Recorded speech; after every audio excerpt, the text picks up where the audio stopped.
we're talking about we're actually going to start doing field research and videotape it and bring it to the public. And look, this is extremely dangerous. We do not recommend anyone attempt going into the field in areas where Bigfoot's been sighted, but we're going to do it. Well, see, there's an extra level of danger because we're actually going to areas where there's drug smuggling because we have to do it. Well, this is the area where there's been many reports of Bigfoot sightings. Yeah, and if that wasn't the case, then we wouldn't do it there. But there's also been ultralight planes that carry stacks of pot or heroin or whatever the drug is. This is the choice of the Mexican mafia, a way to fly under the radar, to bring their drugs across the border without detection, and it's the ultralight planes. And recently an ultralight plane has crashed, loaded to the gills with pot. It was 250 pounds of pot. And there was also a substantial money on one of these things. I think it was $1 million in cash that was found. So they have to bring pot, but a lot of times they're transferring money as well. Now,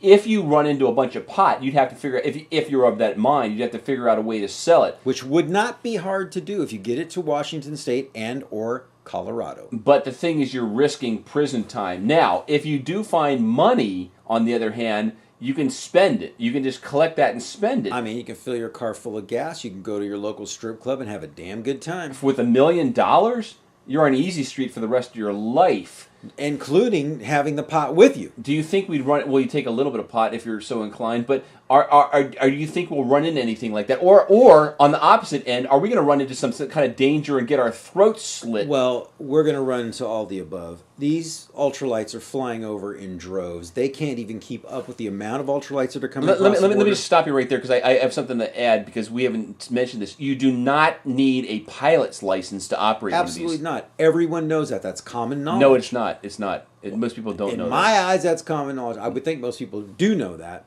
Ultralights are the way to go. You don't, as you said, you don't need a pilot's license. These things are coming over. I mean, it's almost like it's a Lotus, attack. What meaning? What? Meaning it's just the sky is black with ultralight planes loaded with pot and cash. And they are dangerous to a certain degree to operate. I've watched a bunch of these things, and you see people like all of a sudden the thing runs out of gas and the thing just drops from the sky. Drops from the ground. Boom! Right into the ground. But let's think about this, and I want to be serious for just a minute. These guys are carrying, 250 pounds of pot and no less than $1 million in cash. What else do you think they're carrying with them? Weapons? Absolutely. They're got to be loaded with weapons. And they're carrying semi-automatic weapons.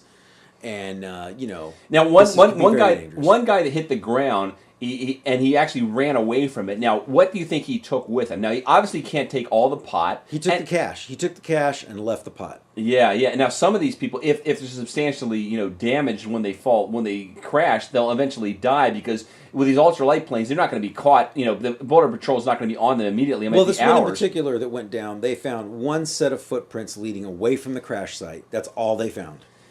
Yeah. Now he's got the money he was paid to do the drop. He can't take the pot with him, and he's probably substantially injured. Now, if you run into any of these people along the way, you could take, and they're they have money on them, but they've got it through an illegal means. Hey, if you're in that area, pick up a hitchhiker because that hitchhiker could be loaded down with cash. Yeah, so they're in a dangerous situation themselves because they're injured probably to some degree, and they have a crap load of money on them.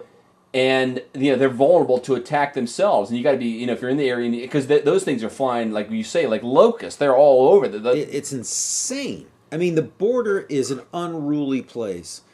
It is just it's like the frontier. It's wild.